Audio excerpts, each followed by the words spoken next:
Hey, good morning. Good to talk to you. Bit of a turbulent week last week in a lot of ways, right?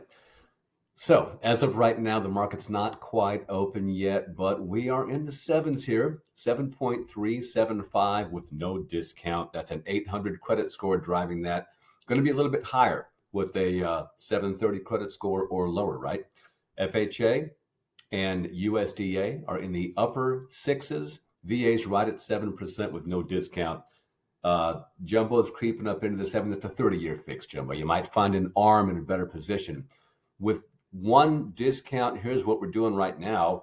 7% flat and middle sixes on FHA, VA, and USDA. Remember, your mileage may vary. And also think about this. If these are all a full point lower, if we were at 6% and 5.75 or whatever, you might have some deals slip through because of the debt to income ratio, but people are still going to refinance in 12 to 24 months. It is what it is. We've been through this for quite a while and we'll keep fighting through it. Hopefully, tomorrow is going to be a pretty good day. Let's take a look at what's going to happen there. First of all, we had insufficient deflationary reports. Things aren't crappy enough for the bond market and the mortgage market to respond in a way that they think that deflation is happening, that the economy is crumbling a little bit. What's going to happen tomorrow is the June Consumer Price Index for last month will come out tomorrow. The expectation is that inflation, according to that metric, is going to go down almost a full percentage point. That's not going to get us into the fours or fives. It's going to bring us back to where we were a couple weeks ago, right? And so it'll give us a nice little window, Wednesday, Thursday, Friday, Monday, to hopefully lock in to some optimal terms. Might not change the rate. It'll improve the cost to get to a certain rate. Might move the rate a little bit, quarter point, something like that. Not a sea change, not a seismic shift. The Fed meets on July 26th. 97% chance the market is saying they're going to hike again. Thank goodness, because we need inflation to go down, and that's one of the only ways to do it is by demand destruction, by raising rates, hopefully not at the expense of regional banks. That's all in the past right now, right? Good news, point three.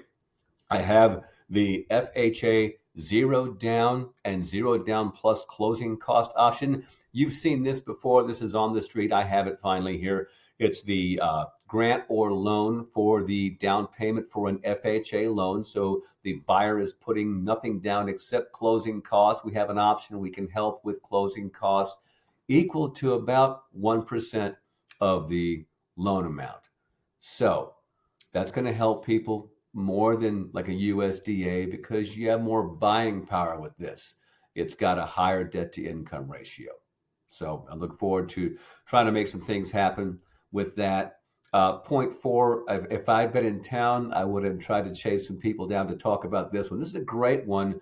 High-end buyers can go through my broker channel that I'm running for Oregon.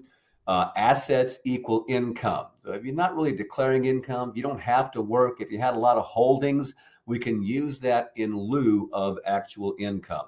Also have programs like just using one 1099 for self-employed buyers. We use 90% of the income on the 1099. Rates are not terrible on these things either. They're pretty competitive. The I-10 program, 15% down. Too much stuff to talk about. I just wanted to get back in front of you. And I wanted to also thank you all very much for your kind words as I'm down here dealing with things. I appreciate you very much. And, until we meet again, see you soon.